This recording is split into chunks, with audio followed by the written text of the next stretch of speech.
Well, hello and welcome to this week's episode of A Photographic Life, and of course, another episode of The Conversation with Bill Shapiro. Now, this month, we're talking about concept and context. Don't be put off and think this is going to be too academic, because it isn't. And in fact, I think we put a little bomb under the idea of academic photography. You'll have to see if you agree with us. If you do, get in touch. If you don't, get in touch. Either way, if you want to know about Bill and I, do check the show notes for all of the information about what we've done and I suppose in a way where our opinions come from.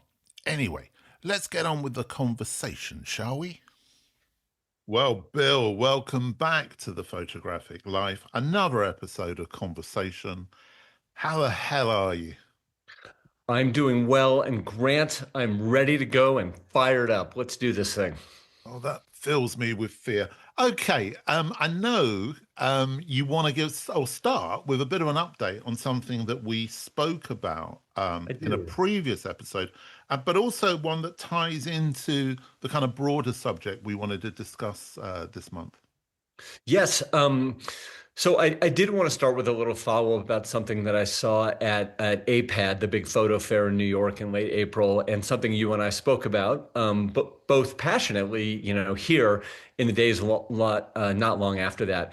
And that is the AI-generated color version of Ansel Adams' classic photo, Moonrise over Hernandez, New Mexico, which was and on the wall at APAD, it was created, and I put that word in quotes, by the Danziger Gallery and shown for sale at APAD for, I think it was about $8,000. So it's an AI generated colorized version of Moonrise, done by not by an outside artist, but by the gallery, which struck me as being a great way to undercut your relationship with your artists. But Well, that also is such a strange thing, isn't it? The idea of gallery of creator of their own product. uh, to me, bizarre. To Yeah. me, quite bizarre. Um, so just yesterday on Instagram, the Ansel Adams estate, the Ansel Adams Publishing Rights Trust, um, posted a statement about this very thing that was co-signed by Pete Souza, who I know has been a guest on the podcast, Obama's White House photographer, and David Hume Kennerly, who sort of a legendary photographer, shot in the White House, shot for life, et cetera, et cetera. So they sort of co-signed this, and I'm just gonna read it. It's 5 slides. It's pretty brief, but I think it's worth sharing. And it goes like this.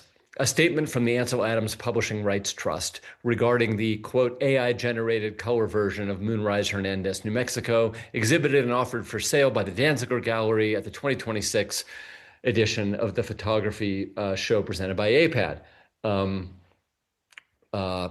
Bear with me. The Ansel Adams Trust did not authorize, endorse, consent to, or acquiesce in the AI-generated color version of Moonrise presented at the Danziger Gallery, APAD. Ansel Adams was an innovator who continually expanded the expressive and technical possibilities of his medium.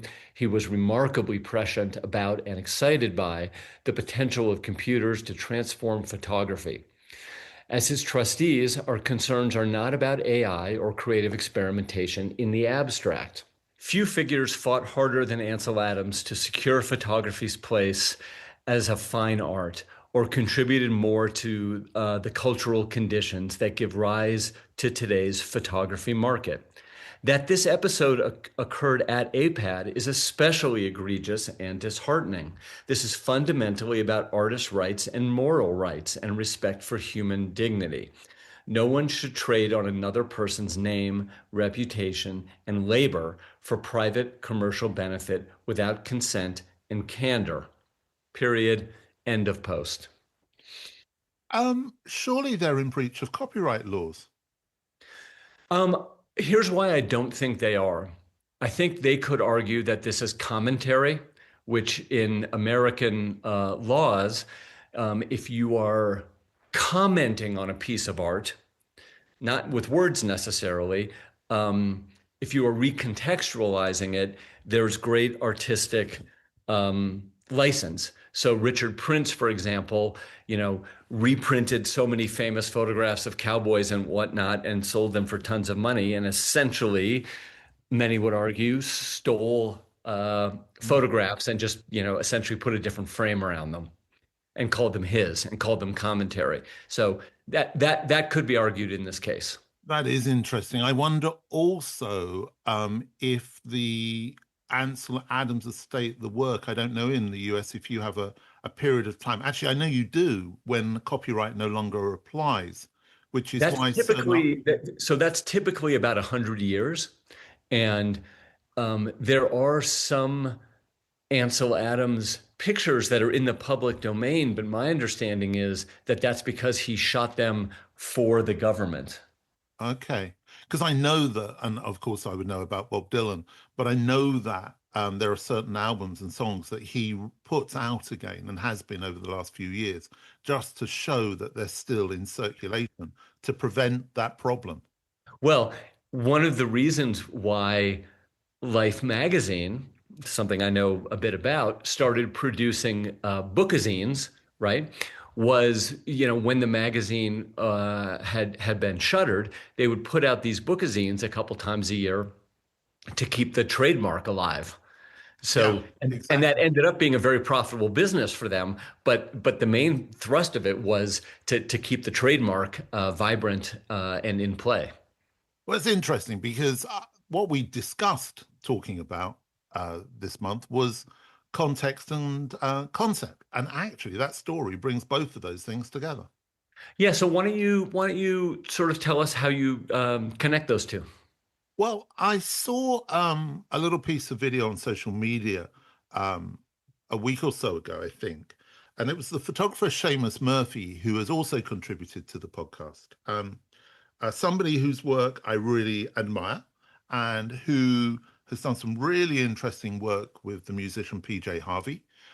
So is somebody who's very open to the ideas of how photography can be used, how it can connect with words, and so forth. And he was talking about the over importance being placed on the academic approach to photography, which obviously is something that I'm sort of part of and sort of on the outside of, and often feel similar to Seamus. And then on the back of that, I saw a quote, and it said this: write an essay first, and the camera becomes a tool of confirmation. And those two thoughts, I thought, well, this is definitely something worth discussing because I've got the feeling that there is a Europe UK approach to this that is different to the American. So I wondered how you felt about that idea of American academic photography. I think that, or I would like you to be a little bit more explicit about what you are talking about here. Like, I think I know what Seamus meant, and I think it's worth saying that Seamus was interviewed on iShot. Was it on iShot? It was on iShot, and they're starting to post a lot of interviews, and so they're worth checking out because the questions are smart and they get some good talent.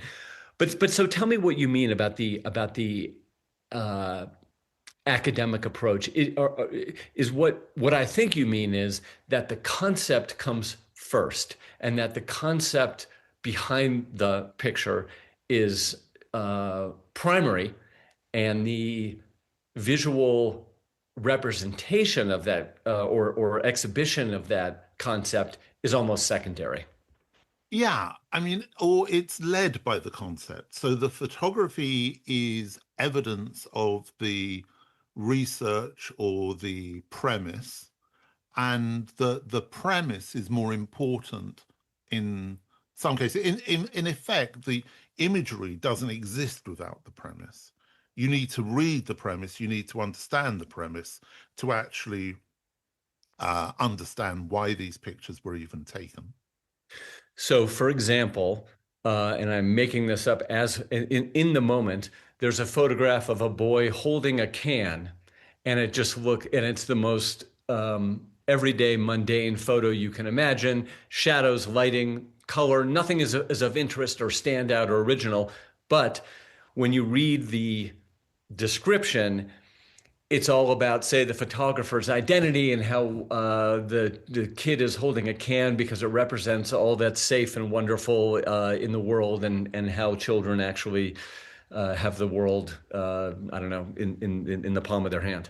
Yeah, But you have no, but you have no, but it's not an interesting looking picture, and you could never glean that message without reading the text. Is that correct? yeah, kind of. I mean, I think in a sense it comes from the idea of the importance of media studies as it came into, and film studies as it came into the teaching of photography through the 1970s. And as we've kind of progressed, it's become more and more established within an academic environment that sort of academy, rigorous academy, requires that element of referencing other people's work, Uh-huh. of reading, of questioning.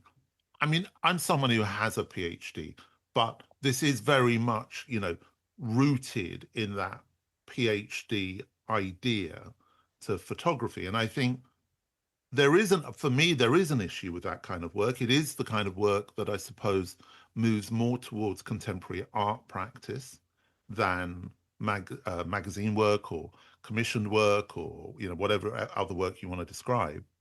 But also, working with a couple of my MA students recently, one of whom is doing a very personal body of work, the other one who's creating a really interesting body of work around an oil town in Philadelphia. Uh-huh. And I've had to explain to both of them the pictures actually do exist without words. They're really great. However, the context is required because when the context is given, then the pictures become something more than, because we start to realize, well, there's a really interesting story here. So I was just interested in that kind of dichotomy between the importance of context, but the issue with concept. I hope that doesn't sound too academic. Well, I just want to pull it apart a little bit. So what you're saying is, in this case of your students, the pictures exist and can be appreciated in their own right because they're interesting visual pictures. And yet, when you know the concept and the context, they take on perhaps even more meaning. Yeah, which is exactly what we've spoken about previously with editorial photography, in that editorial photography accompanies text, text accompanies imagery, and therefore when they come together, they're a sum of the parts. They're adding Yeah, something to each other. I mean, I think the difference obviously is with editorial photography. Some editor has said this is a story that our readers will care about. We'll put a headline on it called "What's wrong with the oil?" What's wrong with this oil town in Philadelphia, and you'll sort of have some context for the whole thing. As opposed to a fine art photographer who puts these pictures on a wall, and if there is not a curator's kind of blah blah telling you everything you need to know about the pictures as you walk in, you have sort of no idea and could never glean what's going on. Um, Yeah, which I think is very difficult for a lot of people looking at photography to understand. And we've spoken about, iPad and Photo Paris, Photo London, and so forth, and that exhibition of work. And what I'm noticing is that there's a real return to historical images and mm. away from this very kind of conceptual thing. And I find it quite sort of exclusive. It's kind of, if you don't understand this, then the problem is with you, not with the work. Yeah, and so okay, probably an unpopular opinion, but I'll just say it. I feel like some of this has to do with academic study and practice, like you were alluding to. But I also feel like part of it is there's a thin line between that and what I refer to as identity photography. And I feel like identity photography is, okay, I'm part of a marginalized class that maybe has not had a lot of access to showing my work. Um, and that in and of itself, because the voice is rare, that in and of itself is enough to carry the work. So because the photographer is a member of a minority class, then the work is somehow elevated in and of itself. Where I think that the picture itself really has to intrigue and engage first, and we should care about the photographer second. Yeah, I think that's the definite take on it. But I think it also leads on to the idea that quite often I'm given proposals for projects. I don't know if you are also. Um, and I have to say to the people who are putting forward the proposal, well, yeah, but what are you going to photograph? This isn't Mm. a proposal that's visual. Mm. This is a proposal that's intellectual.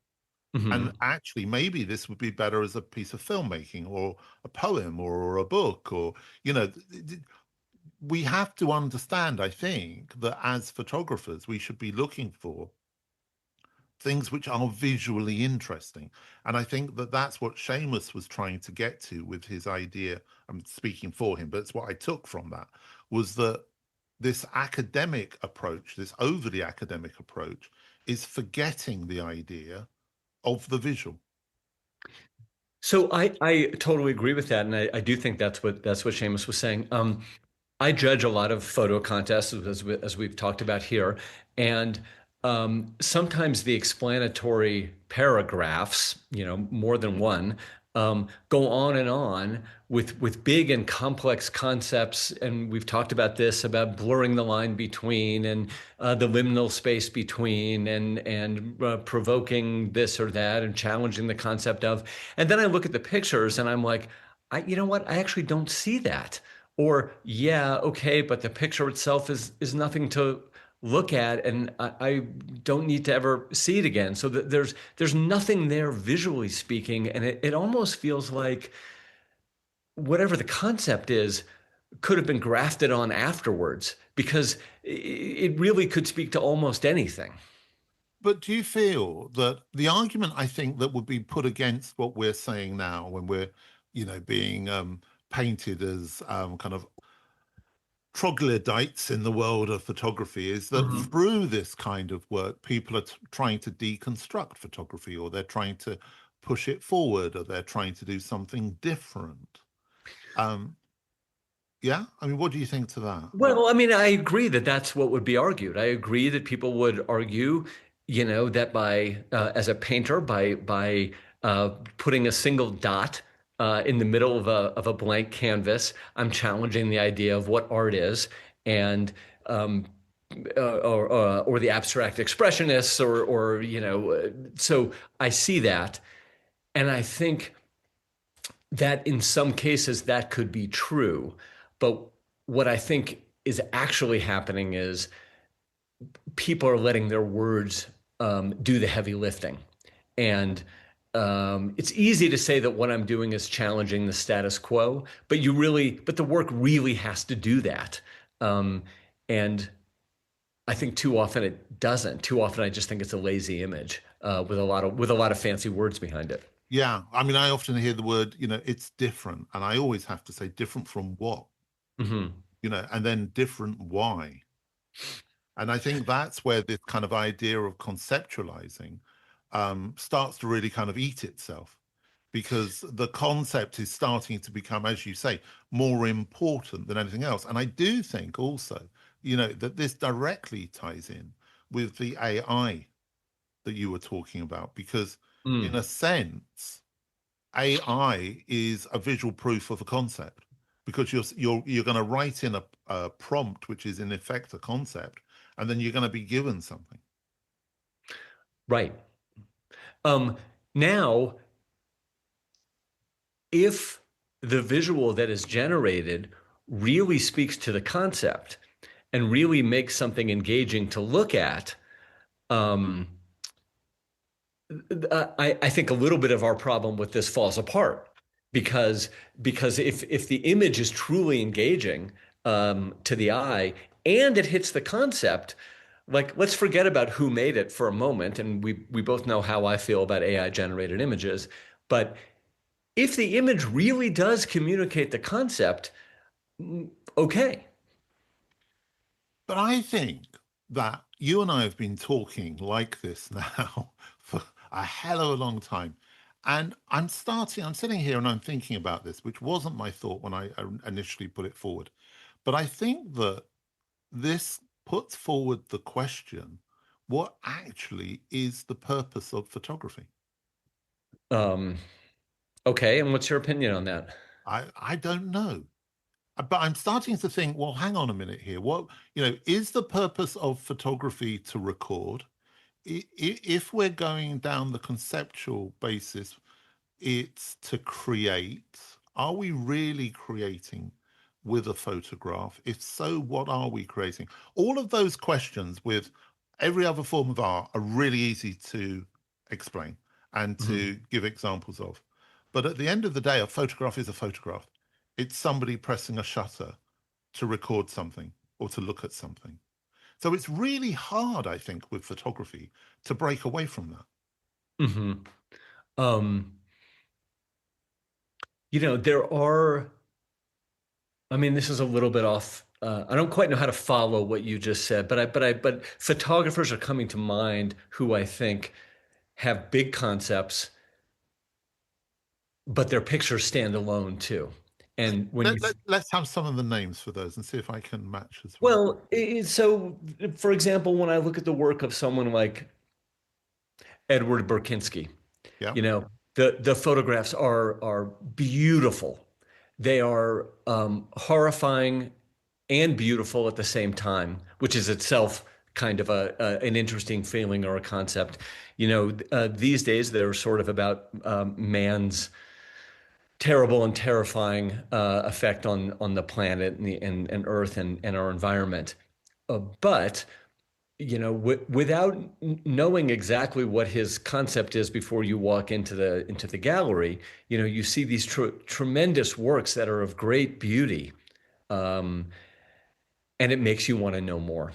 And so I think he pulls it off. I think that's interesting because actually, when you read the captions or the catalogue or whatever that surrounds the work, you're given the context. Yes. So, how do we feel, for example, about Gregory Crewdson or Jeff Wall? So let's talk about Crewdson first. Um, I happen not to be a gigantic fan of Crewdson, and yet I do find his pictures compelling and extraordinarily well done, beautiful to look at, haunting to feel, and I completely think he pulls it off. Do we feel that he could easily be replicated by AI? I do feel that way because especially because somebody could just say, "Show me Crutzen." Yeah. And Um, what about Jeff Wall? so, sort of like which sort of picture are you thinking of? I'm thinking of the kind of the large format where he's creating environments which are false environments, and then he's photographing the false environments. So, in a sense, I don't think hugely different from Crewdson in that. Well, I was going to say, to me, it's the same. Like, I'm not a gigantic fan of the work, um, but I respect that he is pulling off what he intends to do. I mean, I think he's executing on his plan completely. And do we think that somebody like, for example, Jürgen Teller fits into that environment as well? Again, like which sort of body of work? I know some of his work, but not all of Oh, it. okay. So a lot of his work, when he's given a commissioned work, or he'll take on and he'll photograph all of the rooms of a hotel, for example, Mhm. or he'll photograph a celebrity as we know and create sort of anti-celebrity pictures. To me, that completely works. It's interesting visual. You know, like he had that book, I think called The Go-Sees or something like Yeah, that, where good. models would come to his house and he would take them as they were sort of entering the door. Yeah. To me, that completely works because not only is each photograph interesting in its own right, but one after another, they create this concept, which I find compelling. And I don't remember seeing the hotel room, but I'm intrigued by your description, and I think that works. So, in effect, the context is important as an additional element, but the images have got to be visually interesting first. So they can't be slaves to a written concept. Um, they can't. So by slaves, meaning that if you don't read the concept, you'll have no idea what's going on here. Yeah, And you won't really care about the photo. So yeah, like in the Jürgen Teller example of the Go-Sees, where models would come to his house to be photographed and he would shoot, I think with a Polaroid, you know, the first moment he saw them. Um, the pictures are just plain interesting. You know, and even if I didn't know that they were models, that it was his house, that they were coming to be shot by this famous photographer, they would still be interesting pictures, and I'm great with that. well, it's also interesting looking back on them now, that they are historical documents, Right. which adds something, further to the idea of what photography is. I suppose, in a way, by giving this thought process for this conversation this month, I didn't really have any answers or any set places for where it would go. But I do think it opens a lot of doors, um, to think about. I mean, what's interesting is I'm trying to think about counter examples, examples of work that don't hold up to this sort of does it require words uh, litmus test that we're talking about. And I can't think of any.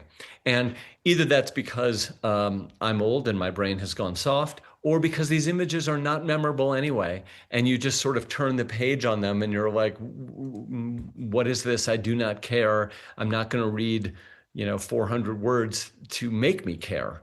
And that may be lazy on my part, but I can't. None of these pictures of counterexamples come to mind. To you, can you think of any? I can think of quite a few which exist within the space of books.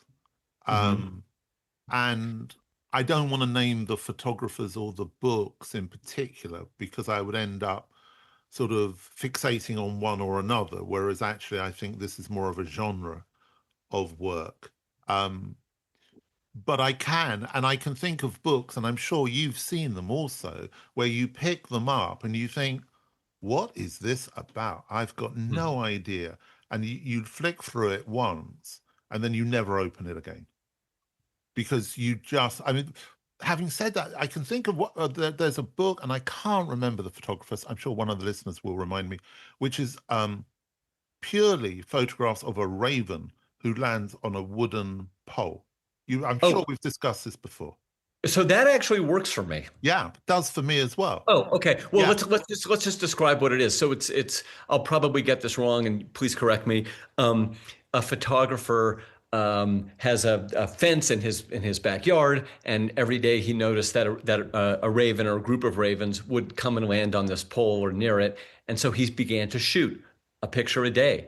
And over the course of a year or whatever it was, there's all it's the same setup and the pole, the background and a raven, but the raven would be sometimes wings open, closed, maybe there'd be four ravens.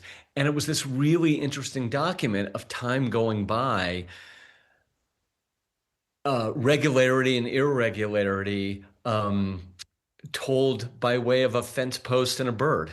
Yeah, it was in a field. It was in a field, and I wish I had the book here, but I've actually given it away to somebody who really loved it, so I gave it to them. But But we'll post a link to that. yeah, yeah, and we've spoken about it before. But Yeah. in a sense, I think the issue is quite often. I don't know again if you've done this when people talk to you about putting photo books together. Is that I'm always asking people, give me the pitch in 3 words. What Mm. is this about? and you always use the example of the film pitch, snakes on a plane. Mhm. Okay, I've got the story. And that was the pitch for that Let film. me ask you, what would you say for ravens on a pole? What would you say for that? Because it's not ravens on a pole doesn't work for me. Um, I quite like Ravens on a Pole. I think it's quite kind of enigmatic, and also it kind of reduces the elements. When I'm met with 3 pages of explanation, and I spoke to one of my students about this recently, and I said, look, you're actually constantly telling me what it isn't. You're not actually telling me what it is. And what I need you to do is tell me what this is, because if you're clear, if the photographer is clear about what it is and can break it down, we always call it in the family as a joke, Scott's rule, which is any good brand can be explained in 3 words So I or feel like, four. well, right. I mean, I like the move towards that kind of stark simplicity and clarity. I personally feel like you might need a full sentence to get it across, but I don't think you need a paragraph. For this Raven thing, I might do something like, um, you know, a year in the life of a raven and a pole in a field, or something like that, because I do That's think like, cut out those superfluous words. I do think time going by or a year in the life is important to the concept because it's not just beautiful pictures of a raven on a pole. It's trying to show time going by. So you're not happy with Bird on a Stick? I'm not. I mean, snakes on a plane is interesting because it conjures up an emotion, Yeah. and if there's a snake on a plane, everybody's running away to the back of the plane. Um, Ravens on a pole doesn't conjure that for me. No, let's get too obsessed about that one. But I think the element of that clarity of thinking is really important. Is important, and I do think maybe the lesson here is if you actually need 3 sentences and two 10-cent words um, to quote unquote explain your concept, maybe you should revisit the concept.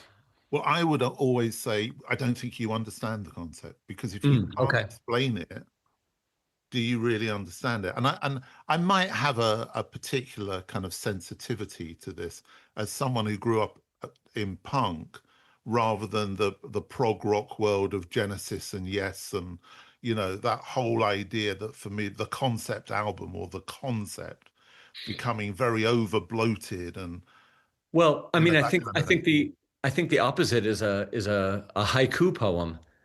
So the where the essence of something, really the essence of something, is communicated in whatever it is, 17 syllables. Yeah, I mean, I love a haiku, but most people who email me are always like, "Why do you never reply in more than 1 or 2 words?" Which you may be aware of. But also, the haiku comes with a very strict structure. It's not just an amount of words, but it's an amount That's of right. syllables on each line. So that structure really makes you think about every single element that you put in. And I think if you're going to put a body of work together, you do need context is something you do need to consider. But if it's going to come from a conceptual basis, you need to apply that rigor to yourself. And my concern is that I think we see an awful lot of work where that rigor isn't applied. And again, to go back to your original thesis, you think that's because there is an overemphasis in academia in intellectualizing these concepts? Yeah. I think that there is I don't know if it's a fear, but I think there's a looking down on the idea of emotion or Hmm. sentiment, of connection, of audience. And do you also think that, as I do, that photography often has a bit of an inferiority complex in the world of fine art, and so with these big, deep, wordy descriptions, they seek to elevate themselves to something beyond simply taking a picture. You could say that, I couldn't possibly, but I agree with everything you've just said, which always makes for a bad podcast episode. It's Yeah, much stop better. agreeing. Stop agreeing. But Um, no, I think you're absolutely right. I think that is the issue. I think there is an inferiority complex, but I think it's also an inferiority complex which is promoted through academic photography. mhm. So it's almost a self promoting, self encouraging, Fulfilling. Yes. yeah, a self fulfillment Right. that that's the case. And I think that because you and I don't come from that world, um, it seems to me like a little bit of an opportunity lost. I agree, and I can't help but thinking that there are photographers who are doing what we're talking about now when they send their pictures into contests where yutzes like me are judging them. Um, they probably end up looking down on the judges who don't select their pictures because they are deemed, because we, the judges, are deemed to be anti-intellectual or not intellectual or stupid or something like that. And I think, really on a very, very, very practical basis, we're talking about, you and I are talking about theory, sort of, but on a practical basis, when you're judging a photo contest, you're judging hundreds of entries, you really don't want to read a long academic blah blah about why this picture should be compelling to you and yet isn't. You want to read a couple sentences. And do you feel that also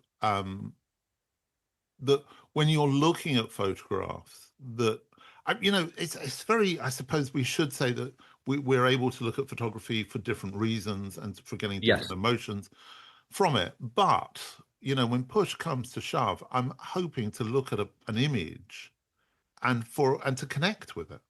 I don't want to have to see four different images that show me the narrative of that bucket falling over and the water coming out, and that, do you know that, the kind of thing I'm talking about? Yes, I do.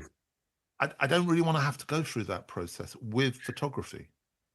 I mean, for me, and this is a very personal take, and it's a very anti-academic take. For me, photography has always been about um, inspiring me or inciting me to feel something. And you were talking about emotion a moment ago. And so for me, it's more of an emotional exercise than an intellectual exercise. For me, photography is about memory, it's about recording, and mostly it's about time going by and, in a way, death. And you know, death for me is an emotional concept, not an intellectual one. And so again, we may be the wrong people to give this a fair trial, but I do feel like I want to feel something first. Yeah, I mean, I suppose I should be the yin to the yang, bearing in mind I'm within academia and so forth, but I'm not, um, because I feel that photography should be more democratic and more welcoming of all Right. areas of practice, and Yeah. shouldn't actually. I don't look down on those areas of work. I just feel, as Seamus does, that it's always a problem with any medium when one approach becomes the dominant and then feels that it's controlling the high ground. Right. I think that's right. We've agreed far too much, Bill. Uh, no, we haven't. Well, I'm afraid we have. I don't, as I said, I think it really, this is a sort of a work in progress kind of a conversation, because I do feel that as we reflect upon photography going forwards, I did write an article recently saying that it's got a problem.